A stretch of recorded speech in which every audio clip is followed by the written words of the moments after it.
Graça e paz. Mais um dia de Apocalipse. Agora estamos no final do capítulo 4, sim.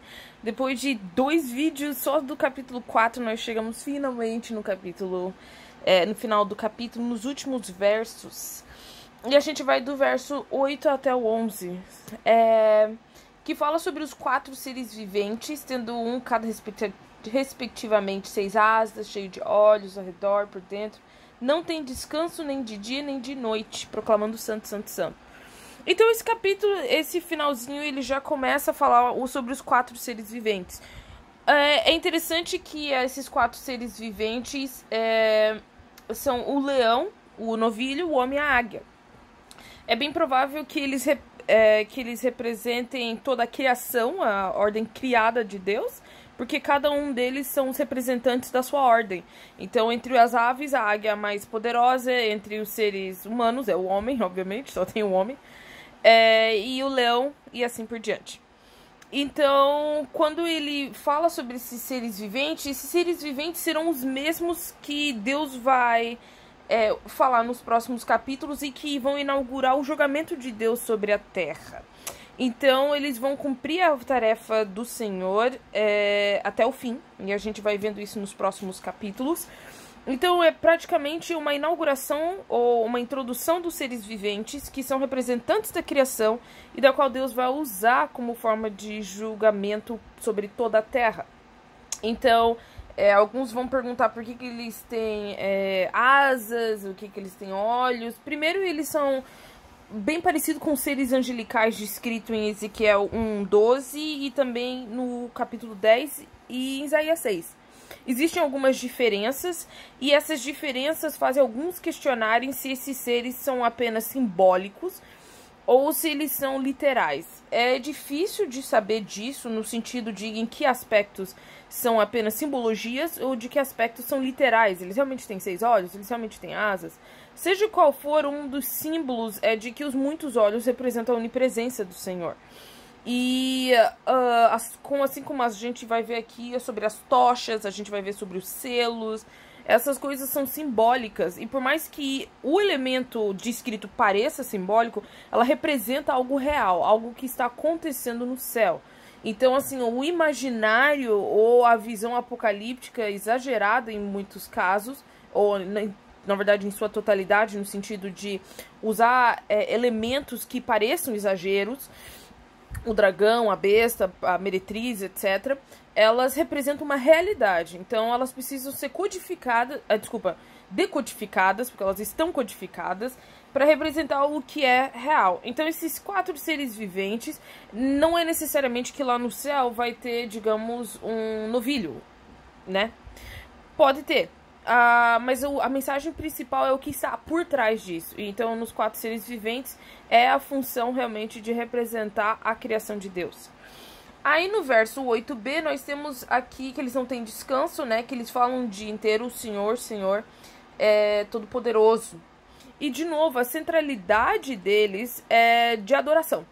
A centralidade de Apocalipse é a honra, glória e soberania do Senhor. Eu acho que isso é imprescindível para entender Apocalipse. Apocalipse muitas vezes é usado para falar sobre os fins do tempo, sobre as pragas, seja o que for. Mas Apocalipse, a sua função principal é de demonstrar que na Terra os homens e as mulheres e as criaturas estão todos sujeitos ao Deus que está lá no céu, no trono, governando sobre tudo. Então, a centralidade dessa sessão aqui é de mostrar que Deus está no controle. A gente vai ver um pouco mais por que isso. Note que toda criatura está representada aqui.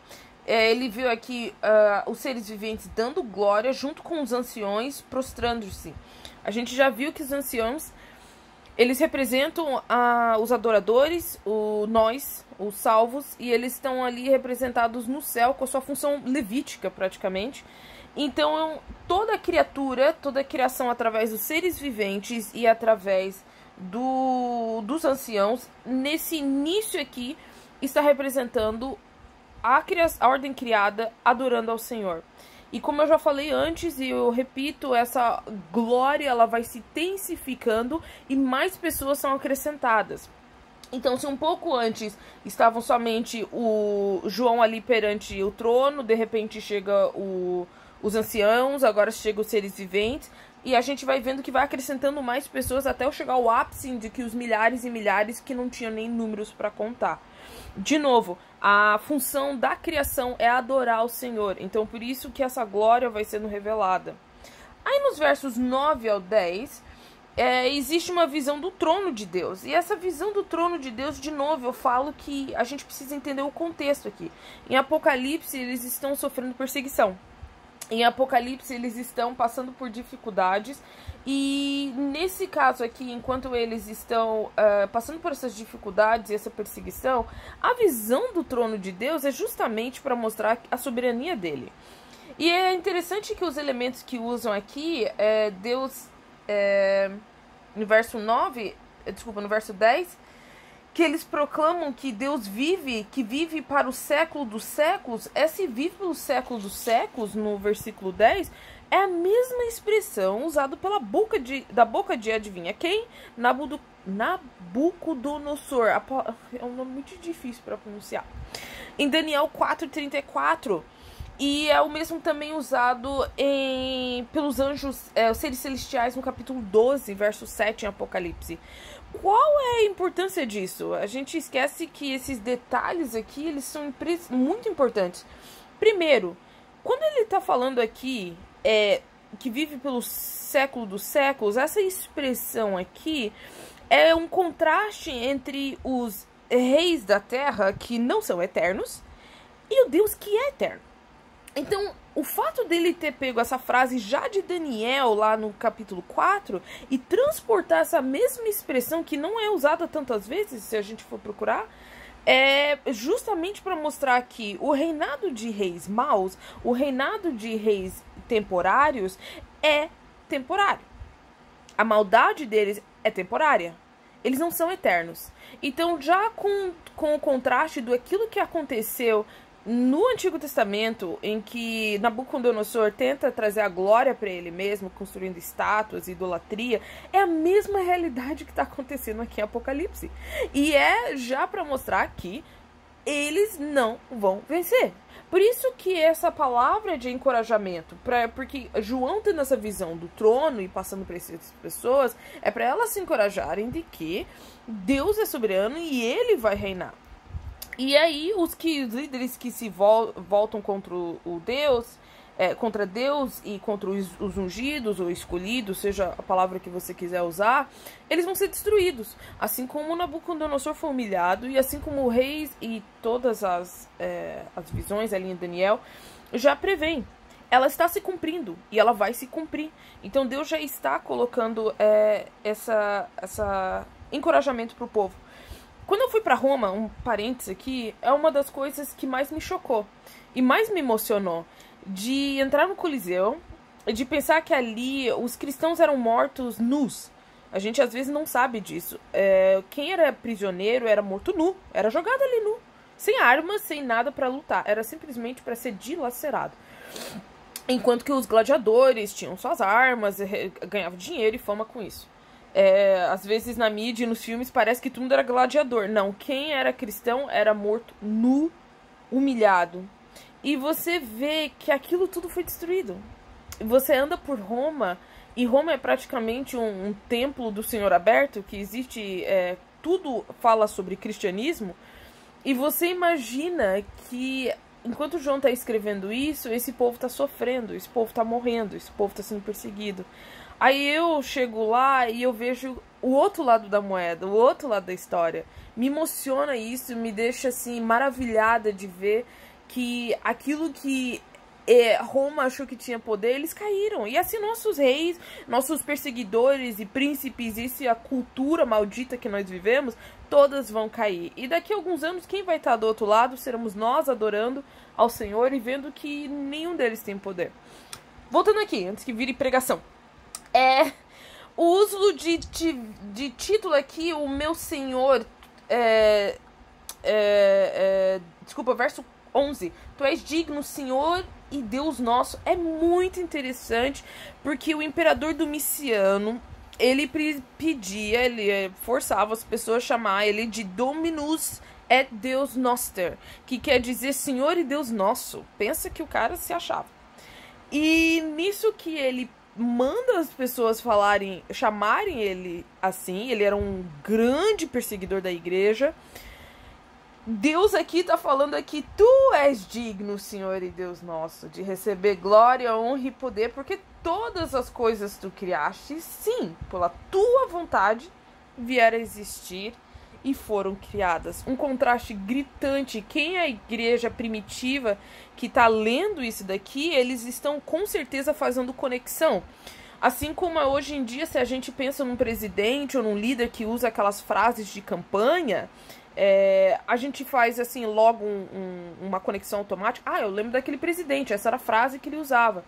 Domiciano pedia para ser tratado como Senhor e Deus Nosso. Então, e obviamente os cristãos não podiam fazer isso e não faziam isso e eram mortos por isso. Aqui eles estão colocando, obviamente, o contraste de que Deus é o único de receber. Então, João está aqui enfatizando não só a soberania de Deus, mas ele está também falando para eles o que eles devem fazer, quem eles devem honrar. E, gente, lembre-se que isso vai causar morte. O contraste aqui também era a história de Daniel 3. Lembra quando eles fizeram uma estátua e pediram para todos se ajoelharem? Aí os outros falaram assim, olha, nós vamos morrer, se Deus quiser nos salvar. Importante, eles falam, se Deus quiser nos salvar da fornalha, a gente vai ser salvo. Senão, vamos morrer, mas não vamos adorar esse rei baixinho aí, não. E eles não morreram por isso. Mas aqui na época de Apocalipse, muitos morreram, porque eles se recusaram a dar glória, honra e poder a Domiciano e outros imperadores. Então esse final do capítulo 4 encerra mostrando que Deus é sobre todas as coisas que ele criou. Ele é o rei, ele é o Deus que sustenta, e a sua vontade vai ser cumprida, como diz aqui, por causa da sua vontade. E agora a pergunta fica pro leitor que tá olhando isso, tá, mas como é que Deus vai cumprir isso? A gente tá sendo perseguido, vamos morrer. Lembre-se, eu fui pra Roma e eu vi o outro lado da história, eles não estavam vendo o outro lado da história. Aí o capítulo 5 vai mostrar que a morte e a ressurreição de Jesus Cristo, que agora tem todas as coisas sobre o seu domínio, e através do Espírito Santo que ele dá aos seus seguidores, vai fortalecer a igreja e vai mudar essa realidade. Então esses capítulo 4, ele inicia crescendo, que nem uma música, que tem as notas que vão, a música que começa devagarinho e vai aumentando, e ele vai crescendo em adoração.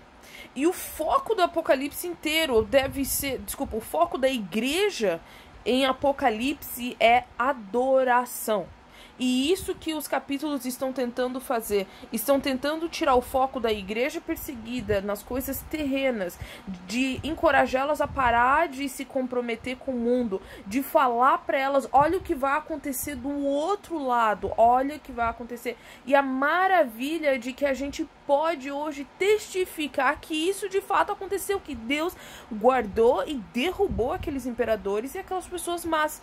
Mas na época aqui de Apocalipse, isso aqui era uma carta de encorajamento e uma carta de que o foco da igreja deve ser na adoração do Senhor, no reconhecimento do seu senhorio e na obediência apesar da perseguição. Então, para a igreja lembrar de que é Deus quem está orquestrando a história, não os homens. E eu espero que esse capítulo 4 tenha encorajado você, como me encorajou, a lembrar de que é o Senhor que é Deus e meus problemas, esse mundo, essa cultura que quer nos prender, quer nos processar, se a gente fala contra aborto, homossexualidade, se a gente se levanta contra falsos profetas, de que do outro lado da moeda, quem está orquestrando tudo e quem tem o senhorio de tudo é o nosso Senhor. Que Deus te abençoe.